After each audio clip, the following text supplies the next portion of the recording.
Hello, everyone, and welcome to phyloseminar.org. The current theme is state-dependent speciation and extinction models, and this is the second talk in a series and 3 talks on that topic. Please use the YouTube live comment box to ask questions. Today's speaker is Dr. Rosana Zenil-Ferguson. Dr. Zenil-Ferguson did her PhD at the University of Florida with Jose Miguel Ponciano and Gordon Burley. She then had 2 postdoctoral positions with Luke Harmon at the University of Idaho and Emma Goldberg at the University of Minnesota, and she is now at the Los Alamos National Laboratory. Dr. Zenil-Ferguson's lab focuses on the development of new mathematical models and statistical tools to solve key questions in plant macroevolution. The main goal of the lab is to understand how plant traits evolve and how those traits link to the diversification patterns observed in the tree of life. Dr. Zenil-Ferguson is currently an assistant professor in the Department of Biology at the University of Kentucky. Welcome, Rosana, and thank you for participating. Thank you, Eric, and thank you everyone that is tuning in today. So the title of the talk is Understanding Diversification Complexity in Large Phylogenies. And I'm going to use now a very famous tool that is called the State-Dependent Speciation and Extinction. Dr. Sally Otto in the first part of this 3-talk series explained really well how these models came to be, right? She's one of the original authors on the BiSSE model that proposed this. So since then, there's been an explosion of these methods, and it will be really hard for me to explain all of those. So I'm going to focus on a few issues that I think they are critical in this field. But also, I know this is a very technical talk, so I will be making a note to other philoseminars that you should watch in order to understand some of the key issues. So as Eric introduced my research, I came to this area because I'm extremely interested in understanding what produces a species, right? And why do we have like more than 400,000 vascular plants that are the result of a speciation and extinction? And this can happen in wonderful places like volcanic islands, but it also happens in our backyard. So this is the backyard of where I am in Lexington, Kentucky. And here there's a clade of plants, the meadow rose, that have an incredible history of pollination, chromosome number, and sexual systems changes that has produced over 200 different species. So this is a process that is happening on and on everywhere that we see. So the title of the talk is really Understanding Diversification Complexity in Large Phylogenies. And I'm going to make the argument why we need to use large phylogenies. The first is coming up on what questions are coming up in this field. So one of those essential questions is what traits are linked to diversification and in what way? The second part is thinking about when using large phylogenies, are errors introduced and diversification signal decreases? This is something that is coming on again and again as we're making these models. And the third question, I don't know why it's 1, but it should be number 3, is are we exploring multiple scenarios that lead to the same diversification outcome? So what we see today is the result of many multiple hypotheses that could be happening in the past. So of course, in order to explore these questions, I've been using a state-dependent speciation and extinction models. But in this talk, I'm also going to make the argument that these models, state-dependent diversification models, need a new approach and that we need to be careful about certain things. The first thing that we need to be careful about is ascertainment bias. So this is a point that was very clearly made by Jeremy Beaulieu and Brian O'Meara in a paper in 2018 in the American Journal of Botany. In large phylogenies, the outcome of a trait can be inconsistent with the outcome of the same trait in a smaller clade nested within. So I might love a trait and I might love a clade, but if that clade is small, that trait might be very, very relevant for the diversification of that clade.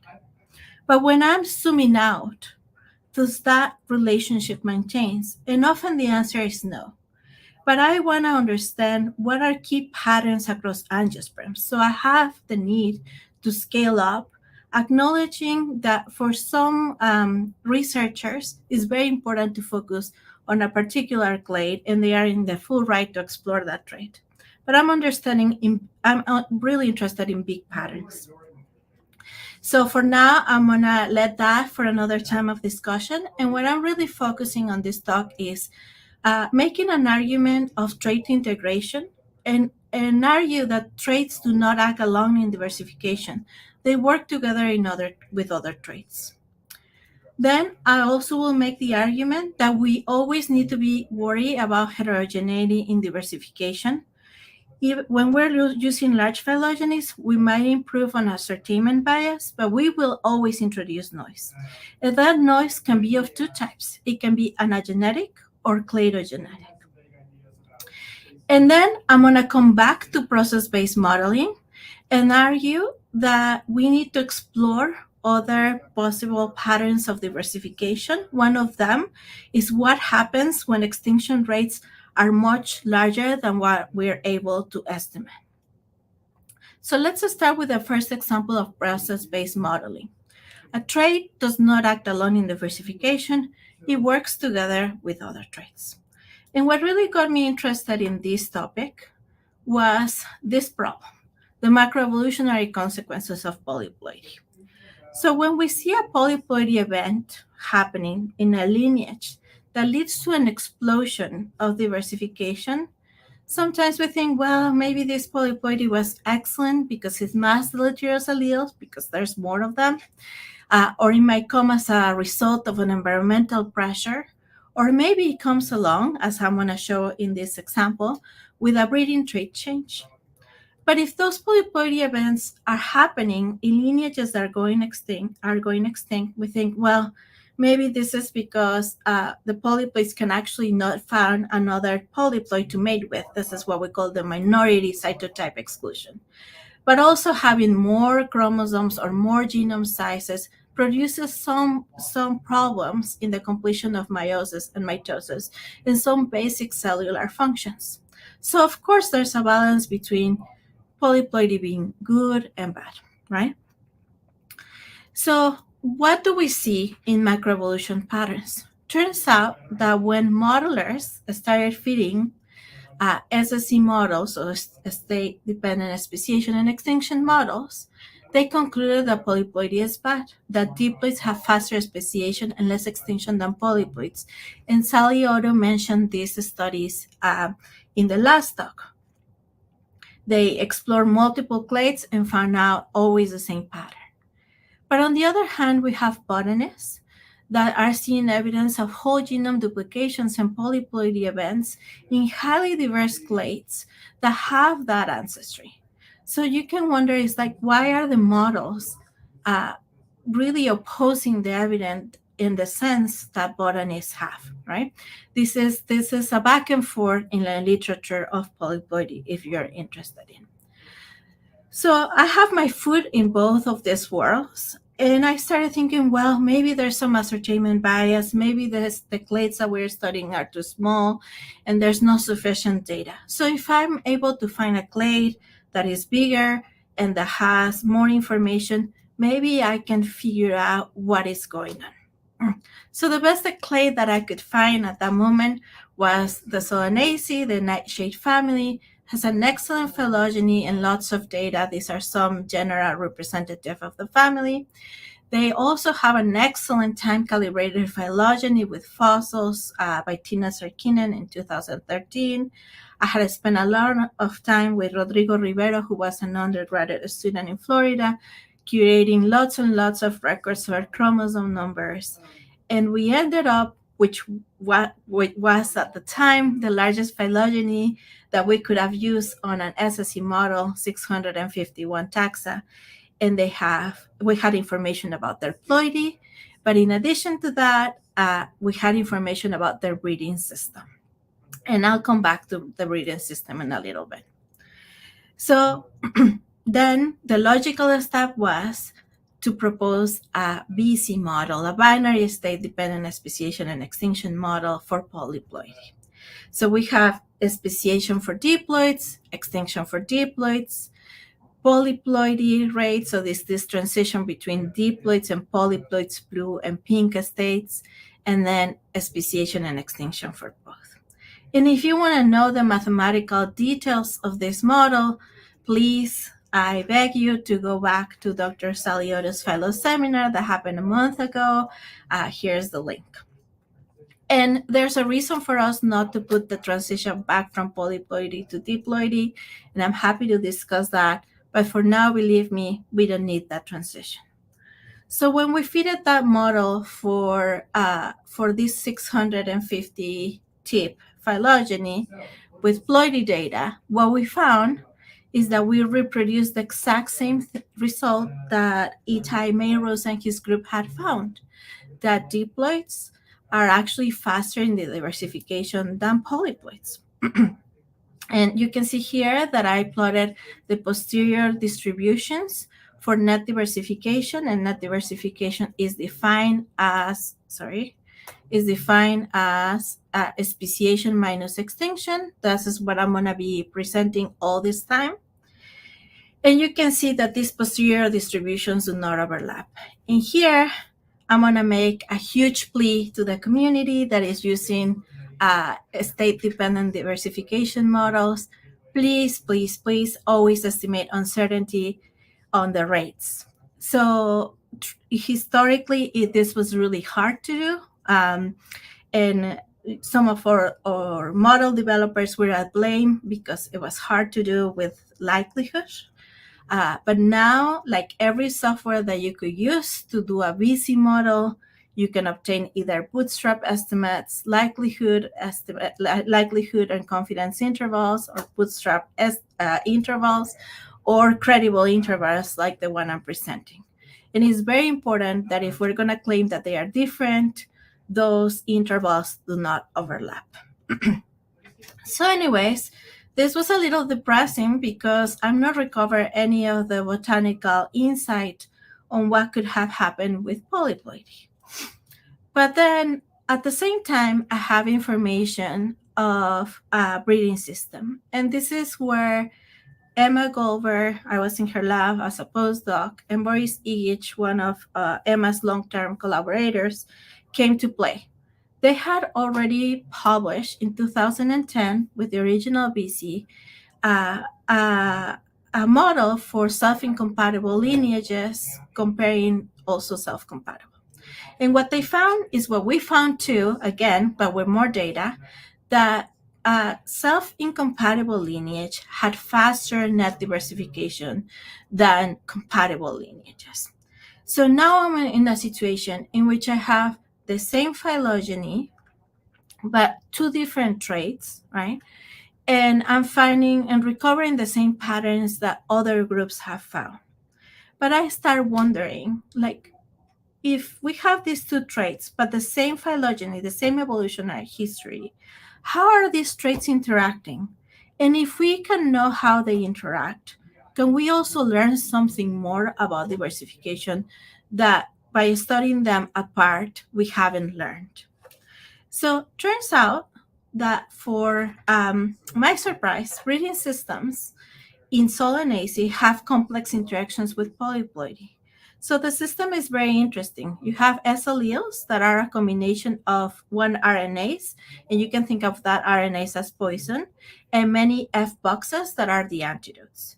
So if you have, for example, allele S1 that has a poison for number 1 and antidotes for number 2, 3, etc. But it does not have the antidote for 1, right? So once you have a polyploid pollen and it starts falling through the stigma is linked to a novule of, let's say, S1. But when you have a polyploid pollen, S1, S2, it has the antidote for everything. So what's happening is that polyploidy creates always self-compatibility. And knowing the genetics here was super important because then we can create a new model that has states that combine both the ploidy and the breeding system. And this is Sorry, the model. Rosana, can you? That was really interesting. I went by a little bit fast. Do you mind going back to that previous slide and just maybe can you just walk through? Okay, so here we have S1. So you have S1, and if that stigma is connected to S1, the stigma is not gonna form, because S1 has antidotes for 2, 3, and everything else, but not for 1. So, for example, S3 with an S1 will form an stigma because it has antidotes for 2, 1, but not by far 3, right? Okay. But once you have a polyploid pollen here, S1 and S2. So S1 doesn't have the antidote for 1, but S2 does. So it really doesn't matter what genotype is connected to the stigma, the polyploid pollen will always form it. And so overcomes incompatibility in the system. Is that better? Yeah, I think, and I'm just like, I haven't taken plant biology since high school. So yeah, so the point is that like the pollen, when it forms a style, it's a style, you said? Yes. Then it is able to like mate and make progeny. Exactly. So the incompatibility is the lack of formation of this system. Okay. Thank you very much. Yeah. So polyploidy always overcomes that. Yeah. It's a good system. This doesn't happen in every plant system, but Solanase is well known for this. Just to be clear. So anyways, we can produce then a new model that has 3 states. You have incompatible diploids here in green. You have compatible diploids in blue. And then you have compatible polyploids. Polyploids are always compatible, right? That's where polyploidy breaks compatibility. And what we find then is that it's incompatible diploids that are faster in diversification. And then all the polyploids, right, are matching diploids, but all of those are compatible. So you can see here that the polyploidy is very similar to a diploid in many ways, right? As long as those diploids are compatible. So there's a complex interaction between ploidy and breeding system that reveals diversification differences. And the winners here are incompatible diploids. There's a little bit more to the story, but the story that I want to talk today is more about was it worth it to integrate this? You can see this model and you can see that it has a lot more parameters, right? It's a lot more complex, harder to fit. And if you have a small phylogeny, for example, adding a harder model with more parameters might be really hard to fit. So it's always worth it to ask if it is worth adding more states and more traits, right? But then you are in a situation in which, for example, you can create a model for polyploidy here, diploid and polyploid. And then you feed your BiSSE model really nicely, right? You can feed also your 3-state model really nicely. But in statistics, you cannot compare these 2 models. And the reason for that is you have the same phylogeny, you have the same taxa, right? You have the same information, but in here, you're coding your data as 0, 1, diploid, polyploid. And in this second model, you're coding your data as 0, 1, and 2, right? And what statistics says is that you can compare models as long as you have the same data. But you don't in these models, even though it's the same phylogeny and it's the same evidence, right? So you're in a situation that you need to compare pears with apples. How do you overcome this, right? So I was faced with this challenge. Like, I know this is the same phylogeny, the same species. They are polyploids and diploids.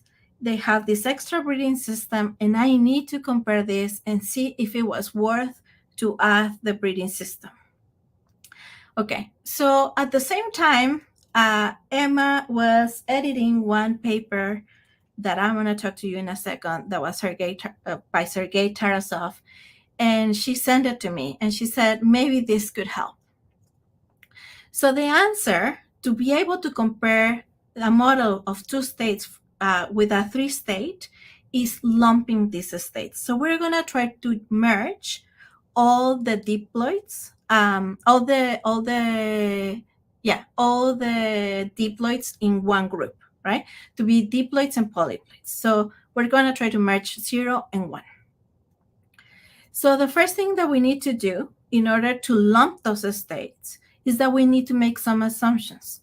The first assumption that we need to make is that the transition rate from the lump state to the singular states are equal to the sum of both. I think I missed here equal to the sum of both. So you have here 0 going to 2 and 1 going to 2, but we want to lump 0 and 1.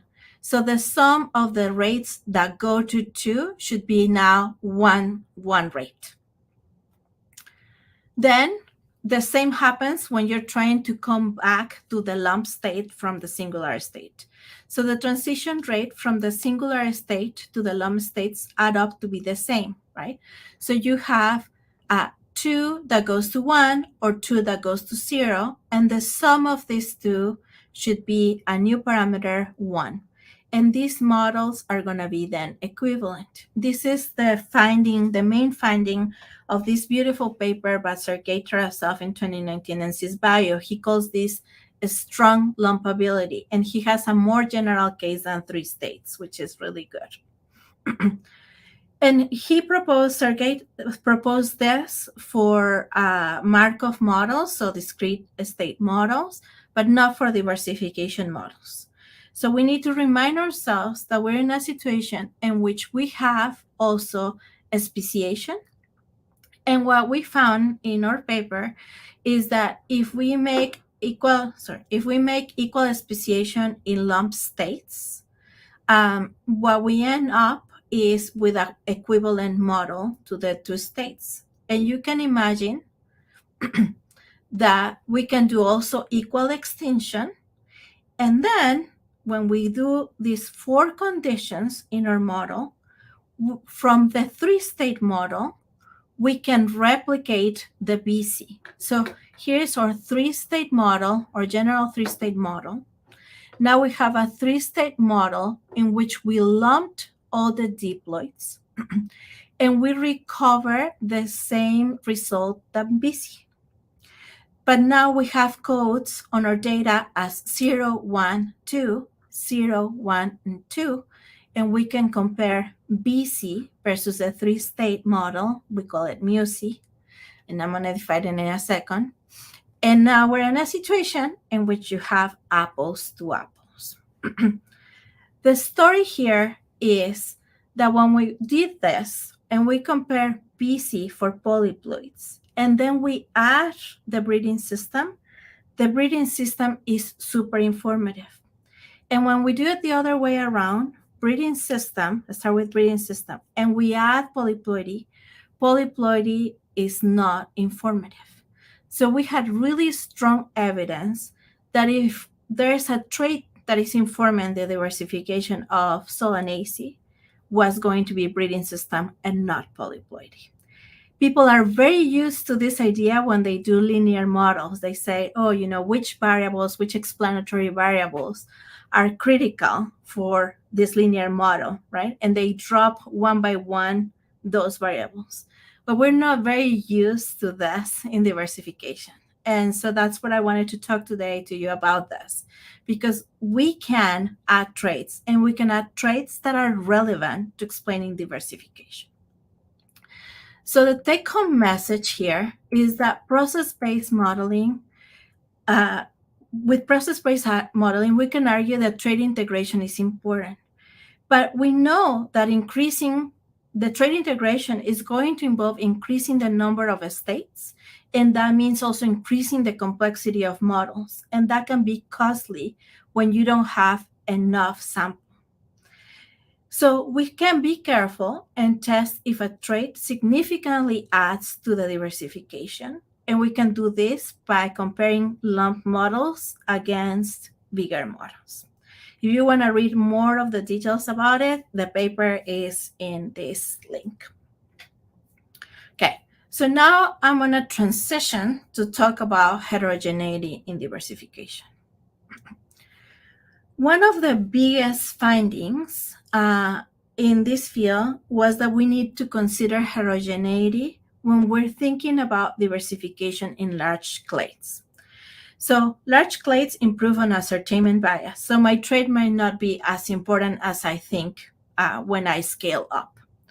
But they will also introduce noise. So there will be other factors that I didn't directly measure. So we call those unobserved factors that are changing the diversification.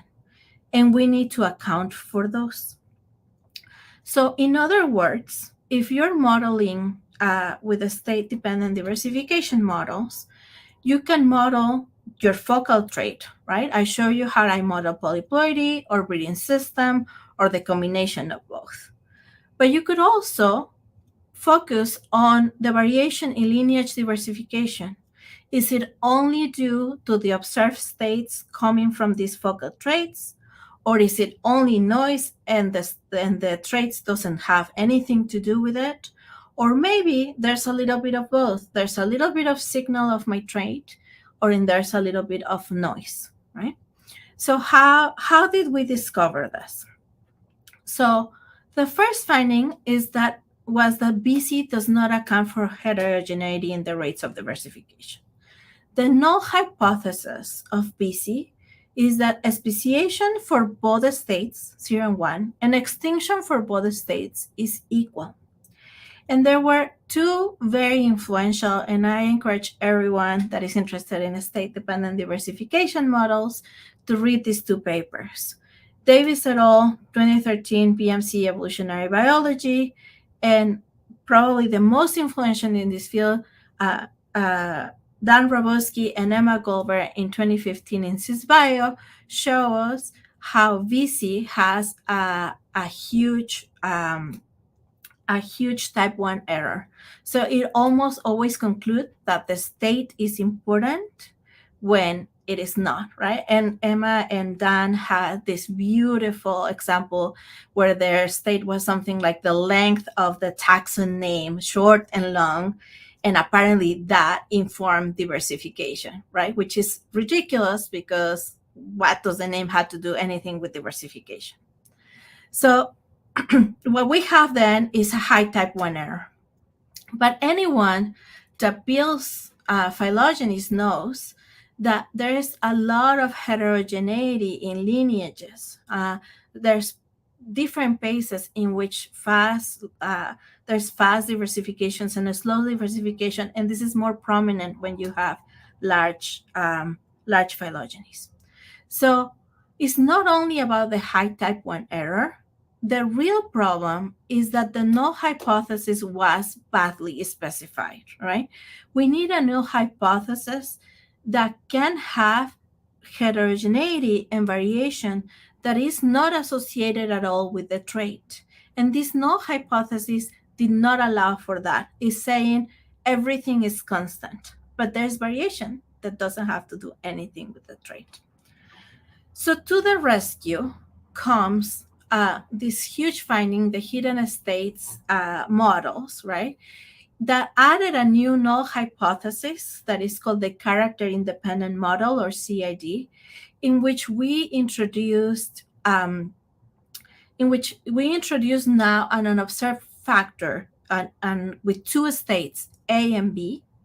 And we allow that A and B to change, but our main states do not. So you can see here in this figure in yellow, right? That block is state A. The block below is state B, right? And there's one diversification for A, speciation and extinction for A, one speciation and extinction for B, right? And we don't care about diploids and polyploids. We just go back and forth. Here, warning, I'm going to assume that you know a little bit more how these CID models are built. They have different numbers of parameters depending on what you're comparing, how many diversification rates you're comparing. And to give you more background, if you need more background on this, on CID and HESI state, which is the trait and the unobserved factors, please, I beg you to go to the phyloseminar where Jeremy Vollieu and Brian O'Meara talk directly about this problem.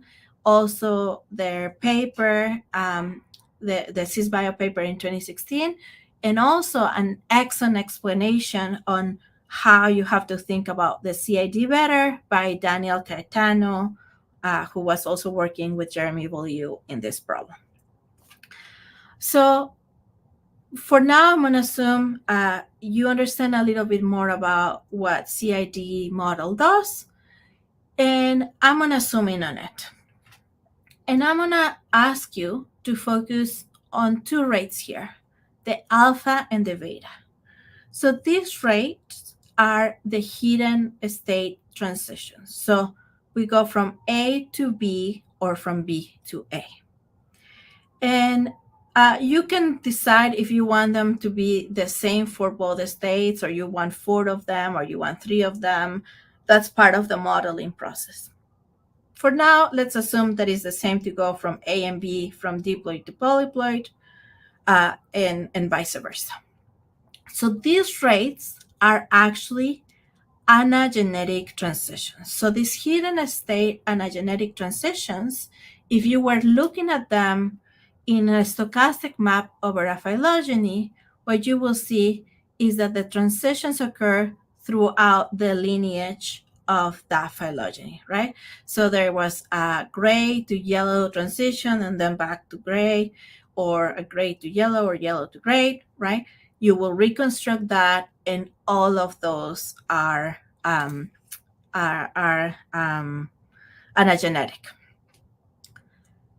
But I'm going to argue that heterogeneity and diversification with large clades will not only introduce noise in anagenesis. Noise can also happen in cladogenesis.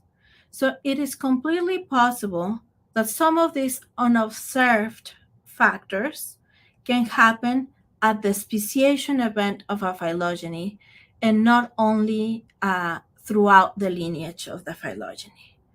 So in this case, we're in a situation in which we can see cladogenetic hidden state. So for example, 0A, there's a speciation event, and one daughter lineage goes to 0A and the other one goes to 0B. And that will be a hidden state change in cladogenesis. But there could also be the ones that Jeremy and Brian propose, that is anagenesis 0A to 0B. So the way this looks like in stochastic maps is exactly how you saw it in the previous slide for anagenesis. In a lineage, there's a transition, right, from blue to orange, or orange to blue, like those alpha and betas, right? But there's also situations in large phylogenies in which you might end up with a daughter lineage of one unobserved factor and then the other one as well. So I won't be digging deep into this, but I'm very excited about this direction. This is a new type of model. It's called CLA-HESI, Cladogenesis Hidden State Speciation and Extinction Model, or actually chromo-HESI, that we propose it for chromosome numbers.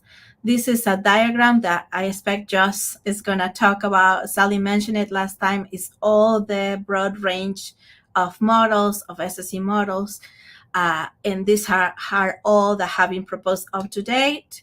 So I am proposing this new one, CLA-HESI or chromo-HESI, and it's something that I think is very important for large phylogenies. And yes, do you mind going back and just clarifying the previous? I understand that. Okay, now you have transitions that are happening at the internal nodes as well as happening. Correct. But when you say it's not due to the main state, you're saying it's independent of what in this case, the color of the lineages? Is independent of the 0 of the lineages. Uh-huh.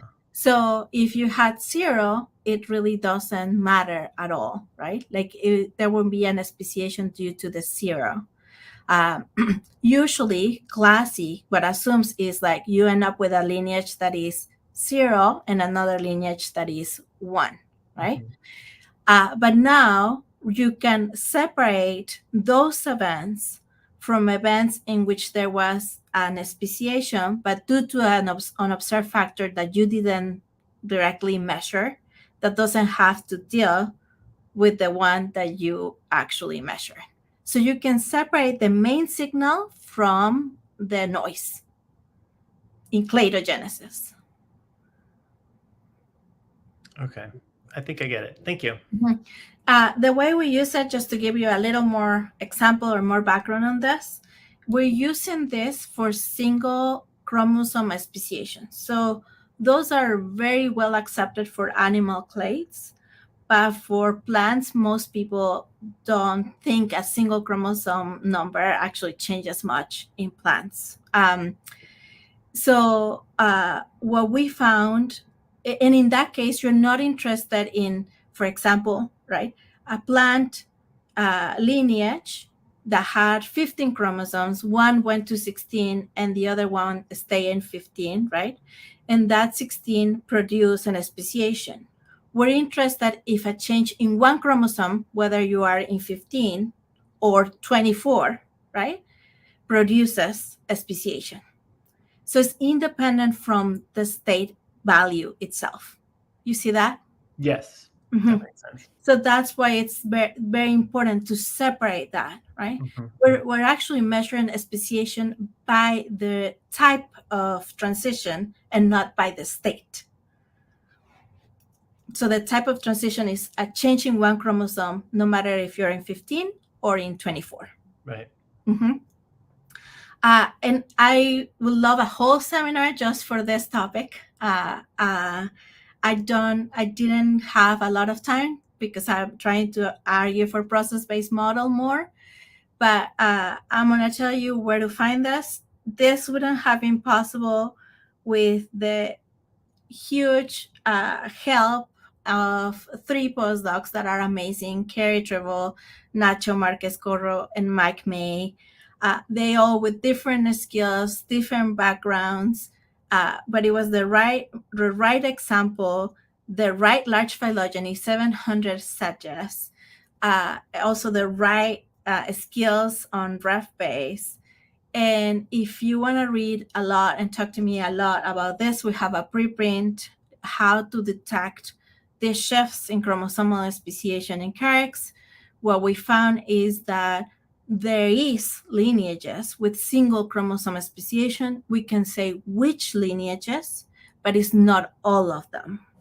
And this points out at the amazing complexity of a speciation by a single chromosome. Is not always one reason, right?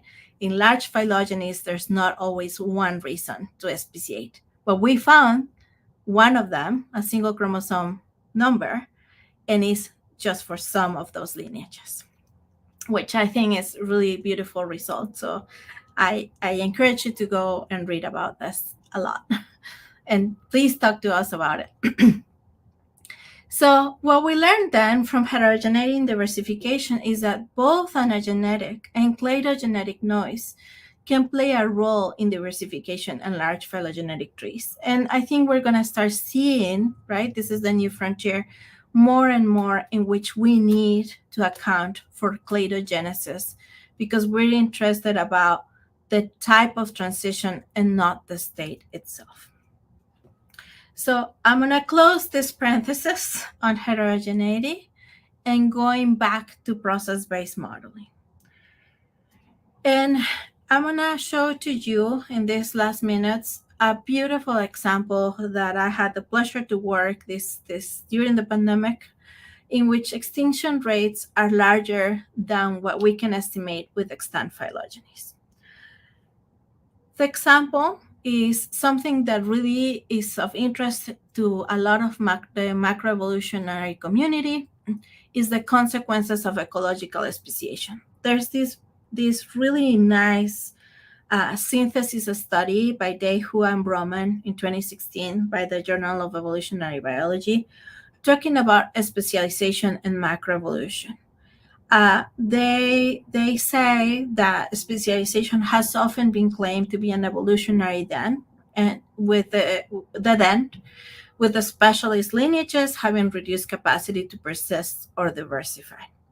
And they list a number of examples and do a number of BiSSEs and HiSSEs in these phylogenies and show mixed results of specialization. In some cases, the specialist states are excellent for diversification. In other cases, they are not. In other cases, they are equal. So, talking about the complexity of the results of diversification. These are three of those that they list there. So the study that I'm showing to you falls into this context of the consequences, the macroevolutionary and the diversification consequences of a specialization. So here I'm going to give a huge shout out to Jake McEntee, who is the one who collected all this data. He's an assistant professor in Missouri State University, great ornithologist. And he came to me with this 3,000 tip phylogeny with at the tips nest type of passerines. Passerines represent 60% of all birds, which is most of the diversity of birds. And then we argue that whole nesting, especially with Renette Duckworth, who's the last author in this work, the whole nesting is an example of resource specialization in songbirds and passerines. And they might be driving diversification. So whole nesting, first, the passerines cannot make their own holes. This is a resource that they take advantage on the ecosystem. And whole nesting is very good at avoiding, it serves really well a purpose to avoid predation, right? And when you're thinking about avoiding predation, that can lead to persistence. But also, when passerines start nesting in holes, there's subsequent adaptations for life history traits. For example, there's a slowing on development, they increase their clutch size, so more fitness, right? And that could also be linked to enhanced diversification. But there's also strong competition for holes, and you can see how competition can actually decrease diversification because it is a limited result. And you could even imagine a situation in which like trees disappear, and that just leads to extinction, right? So the question is, of course, we started thinking like, is this, a dead end, or there's something else that we're missing, right? And whether this whole nesting behavior actually leads to diversification. So here's the phylogeny that we reconstruct ancestral states, and I'm sure you cannot read all the details, but yellow nodes, like this burst of yellow, is where whole nesting has evolved. So multiple times across the phylogeny. So to answer this question, I started developing this MUSE model, so the multi-state dependent speciation and extinction. You can see that I like SSE models with 3 states.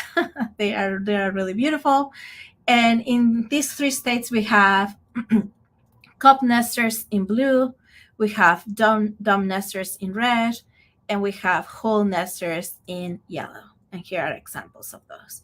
Each one has their speciation and extinction, and in this case, we have a back and forth between each state. So I just put it a double-sided arrow, but they have 2 rates that are different for the back and forth. And when we fit this model to this large phylogeny of 3,200 taxa, what we find is that the specialized state is kind of equal in diversification to the generalist state. So you have dome in red, cup in blue, and whole in yellow. You can see whole and cups really overlapping. Perhaps domes are not so equal to holes, right? But there's not a huge difference. And this was even more evident when we fitted the hidden state models, and we found out that all the diversification was the hidden state. So you see here completely overlapping red, blue, and yellow for A and for B, right? Which indicates, this is a strong evidence, that the anagenetic hidden states model is showing no difference in diversification. Okay, so the whole nesting specialization has nothing to do with diversification. But the important part for now, I'm gonna put a pin on the conclusion of diversification, and while I was waiting for the hidden state models to run and complete and converge, one of the things that happened is that we're looking at this diagram, and Jay asked me, what if there has been more extinction? So there's lots of fossils of patterns, well, not so fossils, but there's enough fossils, more than plants for sure. And there's this common knowledge that most animal lineages that we see today are the result of just a little bit more speciation than extinction. So speciation and extinction are not really far. So Jay asked me, if you were to have knowledge of extinction, will this result change? And in all honesty, when he asked me this, and we were in the midst of the pandemic, so this is deep in probably December 2020 or January 2021, and I needed my brain to go somewhere that was not an epidemic, right? Like how I can really not answer this, right? But I can think about it, and I can think what is going on. So what is going on when we fit these models in a Bayesian framework is that we're really letting a speciation and extinction be freely estimated. So for example, here, I have prior distributions for lambda and for mu, so for speciation and extinction rates that were log normal, right? So they are positive, and I actually made them really uncertain because you don't have a lot of information a priori on how they should be. And they are freely estimated, they can go anywhere. On the other hand, we have knowledge from paleontologists that they have done these back of the envelope calculations. For example, rope here, extinction bad genes or bad luck, is a 1981 paper, right? So over 40 years now, right? In which he actually claims that virtually all the species that have ever lived are now extinct. So really, it's just a little bit more of a speciation than extinction. And then there's this other really important paper from Sapkowski, the rates of speciation in the fossil record, arguing that speciations are only a slight excess over extinctions. But that is not represented at all in our model. And even to make it worse, right, all diversification models, including SSCS models, underestimate extinction. There's a beautiful paper by Estilian Luca and Matt Pennell that do this really nice mathematical exercise, like why we often, with just extant taxa phylogenies, we're estimating really tiny extinctions. And this is the case on the model that I just presented you. So I said, yeah, like I don't have information of the nesting of the fossils and patterns, unfortunately, to figure out or direct observations of extinctions for that end, right? No fossils, no extensions, no states. So how do we go about trying to figure out what's going on when there's more extinction? And one solution that came to me was, well, why don't we a priori assume that there has been more extinction and see if this breaks or results? So this is what you see here.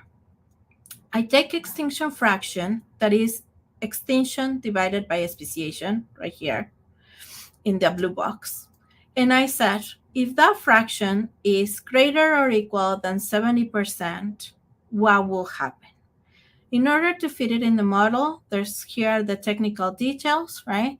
I make extinction 0.7 speciation plus something else that is random, plus a random variable, then speciation is estimated freely, just like a log normal, like the other cases.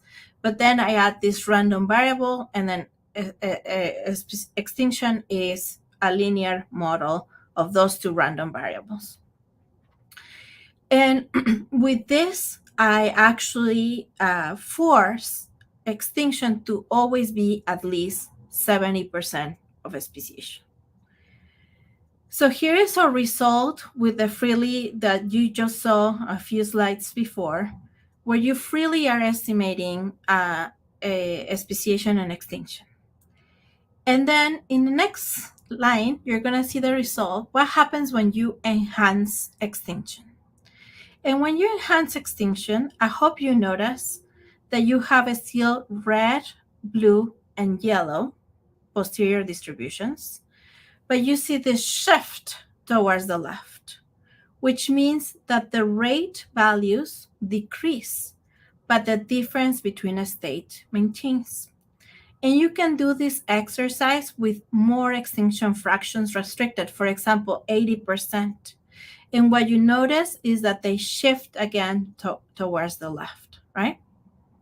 So what this result showed, and actually then I did crazier things like a priori flip, which had different extinction fractions. I put yellow below blue and red like highest, and I always recover red, blue, and yellow.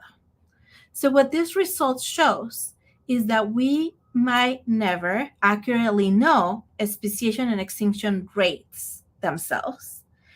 But in these state-dependent diversification models, what you are recovering is the differences between the relative differences between states. And those are robust to higher extinction stories. So red, blue, and yellow, but I don't know if that is 0.10 or 0.05 or 0.03.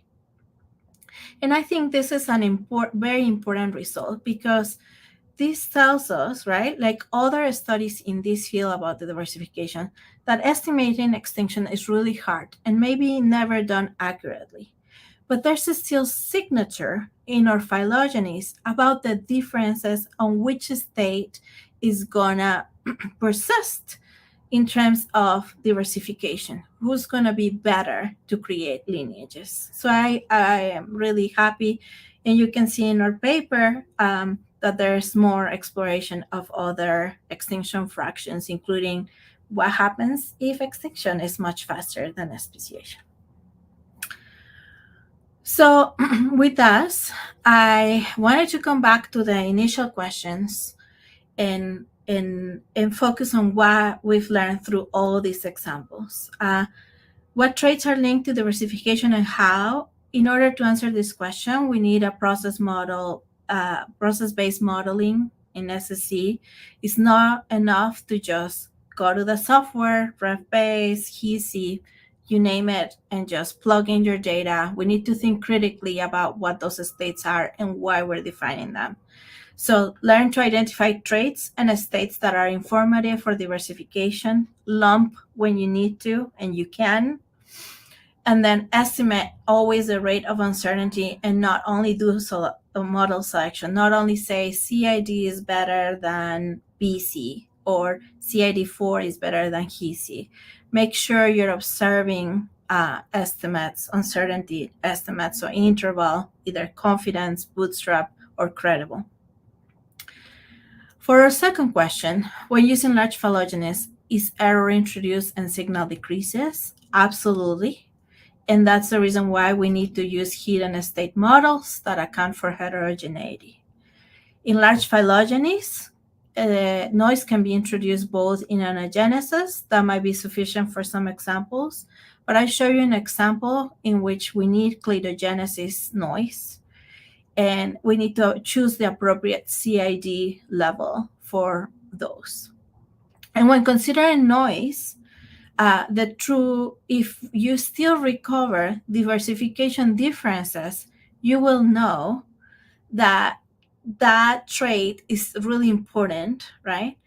And you're decreasing ascertainment bias for the whole field, which I think is really nice. Like if you recover signal of compatibility, you recover signal of specialization, when you have considered that there's other things happening, then you know that result is significant. And finally, when we're exploring multiple scenarios, they can lead to the same diversification outcomes. Absolutely. And we need to explore more enhanced extinction. And when we don't have direct observation, assuming that that's a possibility is critical. So this is also a plea to the community to keep increasing the complexity of those approaches and start adding multiple lines of evidence, not only extinction, but how biogeography plays a role, how ecology plays a role.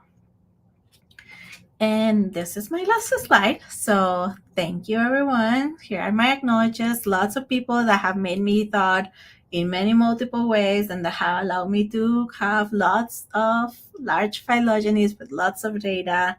So hugely appreciate that. And of course, shout out to the RevBayes team that answers lots of my questions about how to implement this in an appropriate manner in the platform. Excellent. Thank you very much. So let's go ahead and get some questions from folks if they have them. One thing, I mean, I have a couple questions, but I guess one thing that really impressed me is it does seem like the sort of RevBayes is just exactly what you need here. You're constantly developing new types of models and you need a way to run them. And you're clearly writing them out as graphical models in sort of a forward way. And that's pretty neat to see. So just at the very end, you said you want to increase the complexity of models and add multiple lines of evidence. Can you say a little bit more concretely about what you mean by multiple lines of evidence? Yeah, so in this case, I think paleontologists have worked really hard to tell us these sort of simple calculations that extinction has been really high, right? And I couldn't find, like in all or macro where we use only extant trace, really like a strong literature about how to enhance, right? Everything you read is like, you cannot estimate extinction, you cannot estimate extinction, you cannot estimate extinction. And that's 100% true. It's really hard to estimate extinction, right? Especially directly. But there's no reason why we cannot consider that there can be more extinction, right? So this using these other papers from paleontology really just gave me this idea. Is like, oh, maybe I can do something simple, like restrict the extinction fraction to just start at a much higher rate.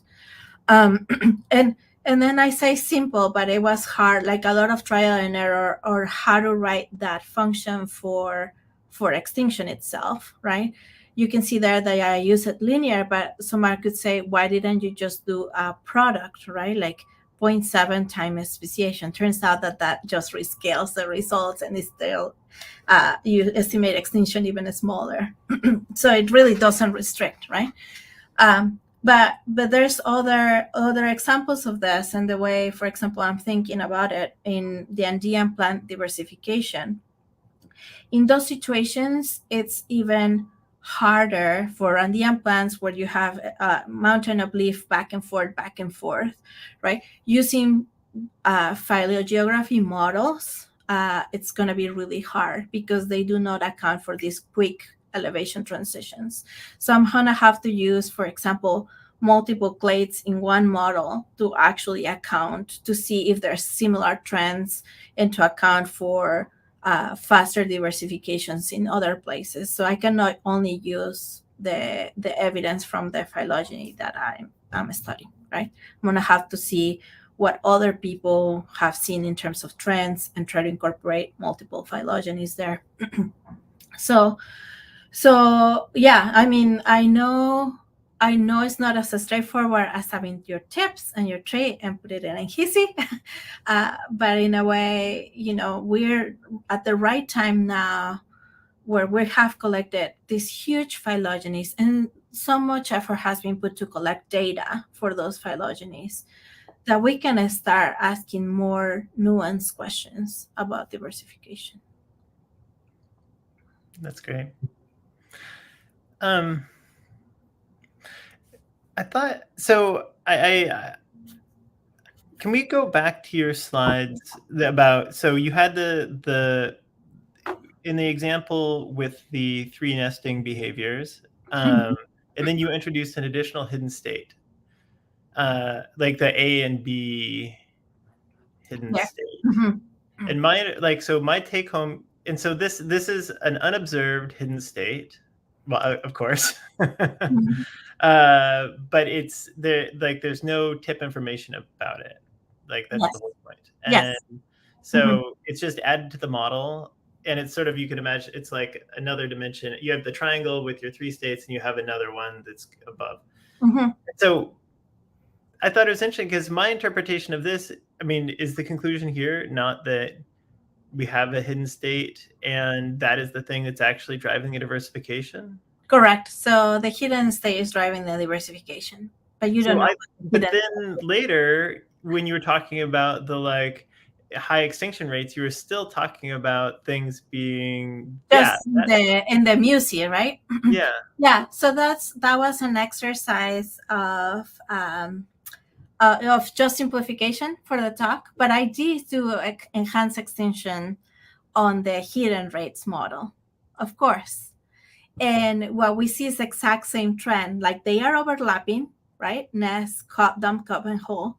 But then there's this shift towards the left for the hidden estates as well, right? okay, So you can, it is completely possible that the diversification rates are much more smaller in the presence of hidden estates, but also there's no difference in the diversification whatsoever. The three dump, cup, and hole for A overlap, and the dump, cup, and hole for B overlap, even if they are shifted. Yes, absolutely. Like I was like, like, is that gonna change the hidden estate? Yes, yes. So this was just an exercise of simplification. okay. And I did crazy things, right? Like I started also like, what if everything is different and they just like are completely flipped? Because what if it's informing just because I'm doing it very uniformly and it recovers yellow, blue, and red or overlapping every time? It's interesting though. I mean, in a sense, I would want to know what is the sort of false positive rate of this procedure, right? Like it seems like possible that the thing is that like when you add this hidden state with no constraint on what the tips are, it seems like it could just sort of suck all of the power that you have out of your phylogeny to like say anything because there's no constraint. It's just, it becomes a proxy for like, the hidden Correct. state becomes a proxy for like, is it diversifying or not? Of course. And then like, and then Well, whatever, I mean, even if you do, like, it would just seem like, I'm sure maybe somebody's already done this, but it would seem like if you simulated using a process that was, that there was some influence with diversification, but then you added this hidden state, how frequently does it actually sort of say that there's no difference in the? so that was the question actually for the paper with Andrew Helmstetter, and that Joss is going to talk in the next final seminar. Is like, really, when are we going to observe, signal diversification of the trait? Is there trends? And yeah, I mean, it turns out that yeah, like very old phylogenies and large phylogenies might never really capture the signal of diversification, right? It's the number of tips, the sampling fraction. There's another paper about sampling fraction. It's true that as you grow, right, maybe everything is noise, right? So it's a fine balance. You want a trait that you think is relevant for a large phylogeny, and sometimes you discover that yeah, everything was noise and your trait got completely swallowed by the noise. Well, I don't know. I guess that's not quite what I'm saying. I mean, I'm thinking more like, well, maybe by modeling the noise, all the signal gets sucked into the noise term rather than in the. Okay. So if you're overestimating noise, Yeah. or over, yeah, trust, yeah. That is a good question, and I don't know the answer. Okay. um, I want to say it's a possibility, but I don't know in which circumstance you will be overestimating noise and eating away your signal. Yeah. Cool. Well, thank you very much for the awesome talk. And I just love the way that you connected to the past talks and the literature. And I feel like it was a great introduction to this really challenging topic. I'm happy to talk more about it anytime. Great. Okay. Well, Right. thank you very much. And I guess Joss is next.